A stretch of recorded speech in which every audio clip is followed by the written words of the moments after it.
Hello, year 8s. What we're going to do today is we are going to look at gravity and weight.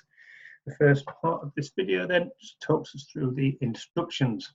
What we're going to do first of all is just look at the answers to the last couple of sessions that we've done before moving on to gravity and weight, just to give you an opportunity to correct and mark the work that you've already done. So this is our mastery booklet. This is the answers to the first session. So you just need to pause, make a note of yours, pause again, pause again, pause again,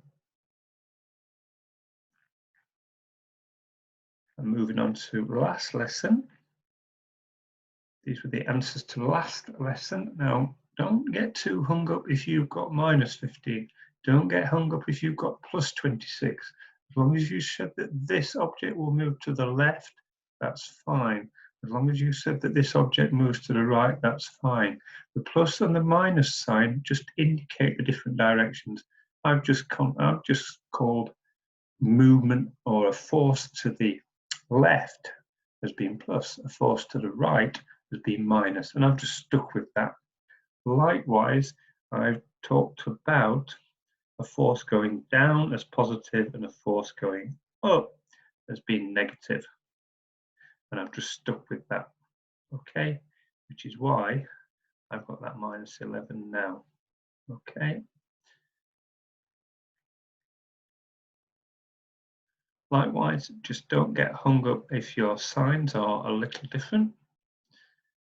Just as long as you've got the idea that it's accelerating forwards in this instance because this force is bigger. We've got a constant speed here because the force is the same, and we have the bicycle decelerating here. That's great. Okay, now these are the answers to the next questions.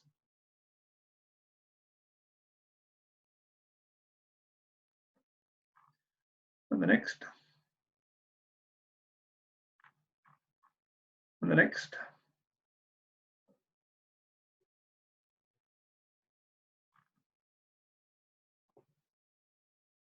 Okay, now we can move on to session 3, gravity and weight. Okay, so this is what we're going to do today. This is session 3, gravity and weight. What you'll need to do is read through this information. You need to highlight any of the terms like mass, weight, and you will need to find out what they mean. You'll also need to highlight this equation.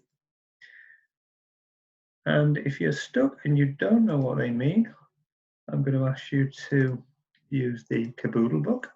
And the Caboodle book, page 20 and 21, will talk about forces at a distance. So this is information that you can read about gravitational forces, weight, and the difference between weight and mass. And that should hopefully allow you to make a little note about the key points in here. So once you've done that, you'll need to make a record of these results. These are the results that we would have obtained in a practical in class. You will then need to plot this graph. Okay, and in the next video, I'll show you how to put your crosses on here, to insert them. You will then need to complete questions 23 right through to 27. Ignore floating and sinking, because we're going to do that next week with a practical that you can do at home. And then you will need to answer these questions in your book. The following questions ask you to calculate the weight and then move on to calculate the mass. So in the next video, I will do some of these examples and show you how to rearrange a formula. Okay, good luck. Hopefully you'll watch the next video, which will explain some of this in a bit more detail.